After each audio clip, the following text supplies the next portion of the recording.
Hello दोस्तों, मैं हूँ राधा तिवारी। गंगा सागर साहित्य चैनल में आप सभी का स्वागत है।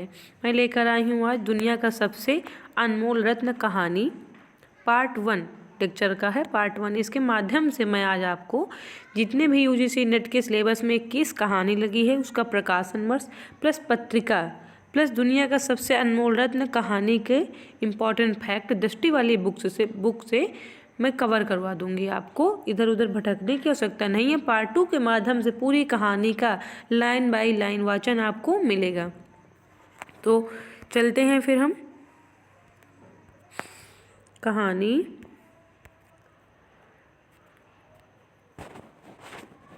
प्रकाशन वर्ष पत्रिका।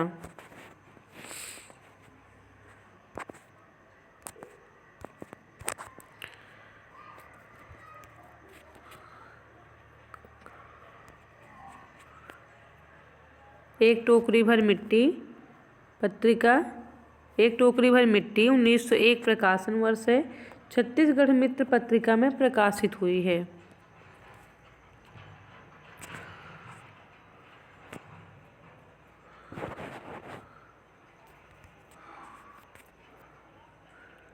चंद्रदेव से मेरी बातें 1904 प्रकाशन वर्ष है। सरस्वती पत्रिका में प्रकाशित हुई है।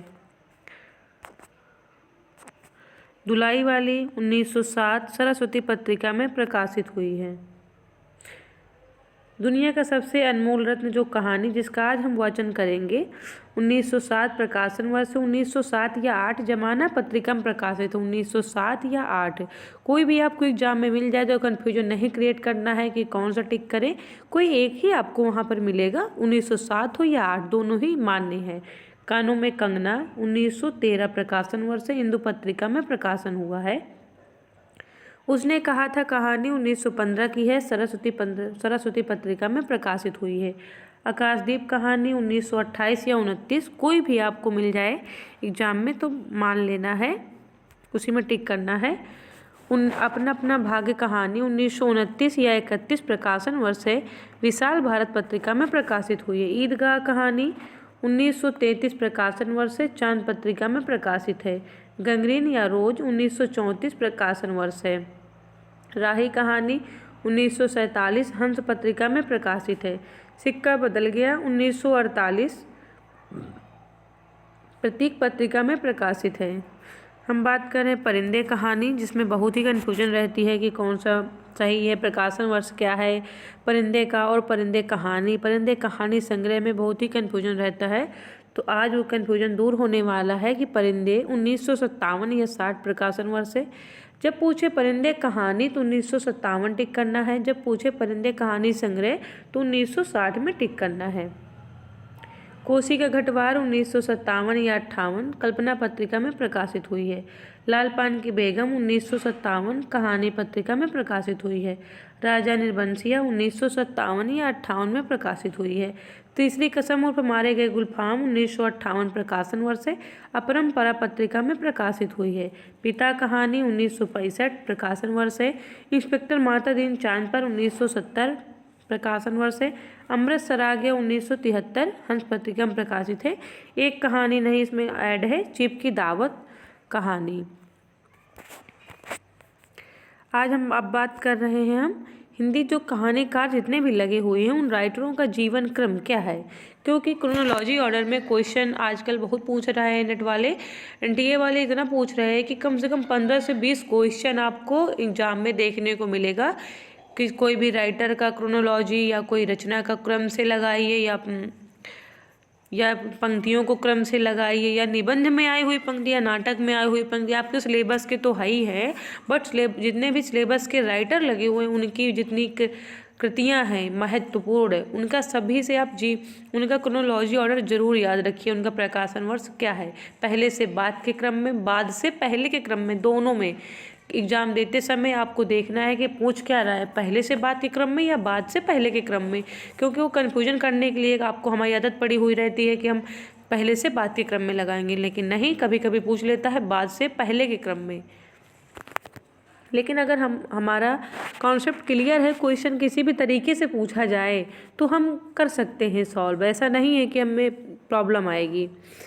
तो माधवराव सप्रे का जन्म हुआ है 1871 में, प्रेमचंद्र का जन्म हुआ 1880, राजेंद्र बाला घोष का जन्म हुआ 1882, चंद्रधर शर्मा गुलेरी का जन्म हुआ 1883, जयशंकर प्रसाद का जन्म हुआ है 1889, राधिका रमण सिंह का जन्म हुआ है 1890, सुभद्रा कुमारी चौहान का जन्म हुआ है 1904, जैनेन्द्र कुमार का जन्म हुआ है 1905, आज्ञे का जन्म हुआ है 1911, भीष्म साहनी का जन्म हुआ है 1915, फणीश्वर नाथ रेणु का जन्म हुआ है 1921, हरिशंकर परसाई का जन्म हुआ है 1924, कृष्णा सोपती का जन्म हुआ है 1925, निर्मल वर्मा का जन्म हुआ है 1929, कमलेश्वर का जन्म हुआ है 1932, शेखर जोशी का जन्म हुआ है 1932, ज्ञान रंजन का जन्म हुआ है 1936। अब हम बात कर रहे हैं दुनिया का सबसे अनमोल रत्न कहानी के इम्पॉर्टेंट फैक्ट, जो हम दृष्टि वाली बुक से कवर कर रहे हैं।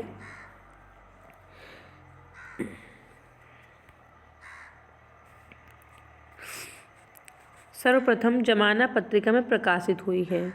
संग्रह सोजे वतन 1908, पहला कहानी संग्रह जो उर्दू में था प्रेमचंद जी का, सोजे वतन 1908 पहला कहानी संग्रह है। उसी में संकलित है दुनिया का अनमोल रत्न कहानी। इसके दुनिया व हुब्बे वतन यानी इसका हिंदी नाम है संसारिक प्रेम और देश प्रेम, दुनिया का सबसे अनमोल रत्न। सोजे वतन में जो जो कहानियाँ लगी हुई हैं ये हैं, यही मेरा वतन है, शेख मखमूर, सिल ए मातम, शोक का पुरस्कार। प्रेमचंद के इस कहानी संग्रह को ब्रिटिश सरकार ने सेडिशन यानी राजद्रोह का आरोप लगा करके राजद्रोह का जब्त कर लिया गया था। प्रेमचंद के कई उपन्यास और जो कहानी संग्रह हैं जब्त कर लिए गए थे ब्रिटिश टाइम में। इसका देखते हैं रूपवती दिल फरेब और उसके प्रेमी दिल फिगार की अलिफ लैला के किस्से नुमा कहानी में अंत में देश प्रेम और देशभक्ति की भावना उजागर की गई है। कहानी का विषय है प्रेम के आदर्श स्वरूप एवं पवित्रता का चित्रण किया गया है। 3 रत्न बताए गए हैं, पवित्र आंसू, सत्य की चिता की राख, देश की सेवा में कुर्बान सिपाही, खून का आखिरी कतरा। मिनोसुआज शहर इटली का चित्रण मिलता है इस कहानी के अंतर्गत।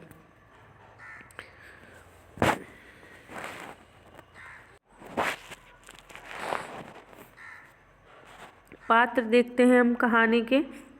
दिल फरेब जो सौंदर्य की देवी है, दिल फिगार जिससे प्रेम करता है, मिनोसुआज के मल्लिका है।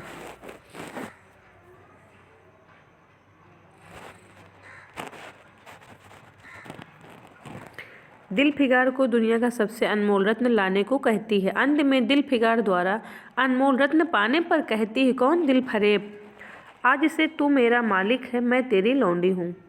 दिल फिगार पात्र है जो दिल फरेब का सच्चा प्रेमी है, दुनिया का सबसे अनमोल रत्न ढूंढ लाता है। वही तीनों रत्न लाता है, पवित्र आंसू, सती की चिता की राख, देश की सेवा में कुर्बान सिपाही के खून का आखिरी कतरा।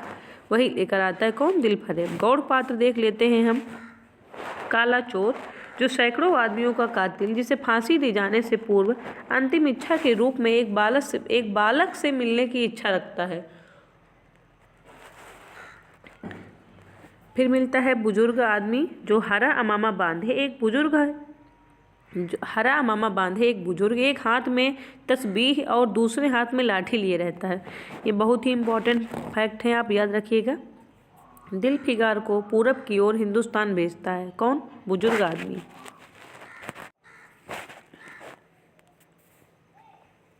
फिर मिलता है सिपाही जो हिंदुस्तानी का सच्चा राजपूत सिपाही जो देश के लिए बहादुरी से जान देता है। दिल फिगार दुनिया का सबसे अनमोल रत्न उसी सिपाही के आखिरी खून का कतरा है, रक्त का कतरा है। युवती का मृत पति, इस कहानी का इम्पॉर्टेंट जो कथन है वो भी देख लेते हैं। वह सौंदर्य की देवी यानी मल्लिका दिल फरेब का सच्चा जान देने वाला प्रेमी था।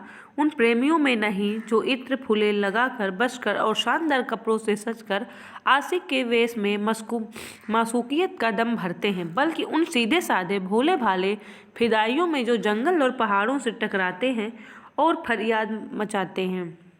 दिल फरेब दिल फिगार से अगर तू सच्चा प्रेमी है तो जा दुनिया की सबसे अनमोल चीज़ लेकर मेरे दरबार में आ, तब मैं तुझे अपनी गुलामी में कबूल करूँगी। अगर तुझे वह चीज़ ना मिली तो खबरदार इधर रुख ना करना, वरना सूली पर खिंचवा दूँगी।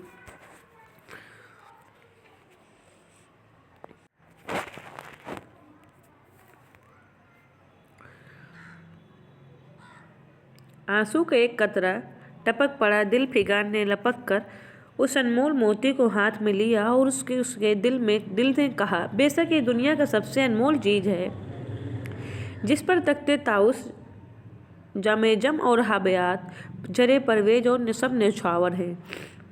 दिलफिकार कहती है, क्या अपने रूप की एक झलक दिखाकर दिलफिकार कहता है दिलफरेब से कि क्या अपने रूप की एक झलक दिखाकर इस जलते हुए दिलफिकार को आने वाली शक्तियों को झेलने की ताकत न देगी। तेरी एक मस्त निगाह के नशे में चूर होकर मैं वह कर सकता हूँ जो आज तक किसी से ना बन पड़ा हो। प्रेमिका ने अपने प्रेमिक पर न्यौछावर कर दिया और दो प्रेमियों के सच्चे पवित्र अमर प्रेम की अंतिम लीला आग से ओझल हो गई। ए जान निछावर करने वाले आशिक दिलफिकार, बेशक यह राग जो तू लाया है, कौन कहता है? अब प्रेमिका कहती है कि जान निछावर करने वाले आशिक दिलफिकार, बेशक यह राग जो तू लाया है, जिसमें लोहे को सोना कर देने की सिफत है, दुनिया की बहुत बेशकीमती चीज़ है और मैं सच्चे दिल से तेरे एहसानमंद हूँ कि तूने ऐसी अनमोल भेंट मुझे दी है। मगर दुनिया में इससे भी ज़्यादा अनमोल कोई चीज़ है, जा उसे तलाश करके ला, तब मैं तेरे पास आ सकती हूँ। मैं तहे दिल से दुआ करती हूँ कि जा तुझे खुदा कामयाबी दे। फिर बुजुर्ग कहता है, तू मोहब्बत का दावा करता है और तुझे इतनी भी खबर नहीं कि मजबूत इरादा मोहब्बत के रास्ते की मंजिल है। मर्द बनो, यूँ हिम्मत ना हार, पूरब की तरफ एक देश है जिसका नाम हिंदुस्तान है, वहाँ जा तेरी आरज़ू पूरी होगी। सिपाही कहता है अब कि क्या तू नहीं जानता कि मैं कौन हूँ? क्या तूने आज इस तलवार की काट नहीं देखी? मैं अपनी माँ का बेटा हूँ और भारत का सपूत हूँ। दिलफिकार कहता है, ए जावा मर्द, मैं तेरा दुश्मन नहीं हूँ, अपने वतन से निकला हुआ गरीब मुसाफिर हूँ। सिपाही और दिलफिकार की बातें हैं। सिपाही कहता है, क्या तू मुझे नहीं जानता है मैं कौन हूँ? तो बाद में दिलफिकार भी बताता है कि जामा मर्द, मैं तेरा दुश्मन नहीं हूँ, मैं अपने वतन से निकला हुआ एक गरीब मुसाफिर हूँ। सिपाही बोला, अगर तू मुसाफिर है तो आ मेरे खून से तर हो जा, बैठ जा, क्योंकि यही तो अंगुल ज़मीन है जो मेरे पास बाकी है, यह गरही है और जो सिवाय मौत के मुझसे कोई नहीं छीन सकता। अफसोस है कि तू यहाँ ऐसे वक्त में आया है जब हम तेरा आतिथ्य सत्कार करने के योग्य नहीं हैं। हमारे बाप दादा का देश हमारे हाथों से आज निकल गया और हम इस वक्त बेवतन हैं। सिपाही कहता है, क्या मैं अपने ही देश में गुलामी करने के लिए जिंदा रहूं? नहीं, ऐसी ज़िंदगी से मर जाना अच्छा है। इससे अच्छी मौत मुझे मुमकिन नहीं होगी। सिपाही के संदर्भ में कथन है कि मरने वाले ने धीमे से कहा कि भारत माता की जय, और उसके सीने से खून का आखिरी कतरा निकल पड़ा। एक सच्चे देश प्रेमी और देशभक्त ने देशभक्ति का हक अदा कर दिया। बेशक दुनिया में खून इस कतरे से ज़्यादा अनमोल चीज़ कोई नहीं हो सकती। दिलफरेब सोचता है कि बेशक अब इस खून के कतरे से बेशकीमती चीज़ दुनिया में और कोई नहीं हो सकती। दिलफरेब खड़ी हो गई और हाथ जोड़कर दिलफिकार, यानी दिलफरेब कौन है? प्रेमिका है। दिलफिकार कौन है? प्रेमी है। दिलफरेब खड़ी हो गई और हाथ जोड़कर दिलफिकार से बोली, ए जानिसार आशिक दिलफिकार, मेरी दुआएं बराईं और खुदा ने मेरी सुन ली और तुझे कामयाब कर दिया। आज से तू मेरा मालिक है और मैं तेरी लौंडी। ये खून का आखिरी कतरा जो वतन की हिफाजत में गिरे, वही दुनिया का सबसे अनमोल रत्न है। ये थे कहानी के इम्पॉर्टेंट फैक्ट जो बहुत ही महत्वपूर्ण है।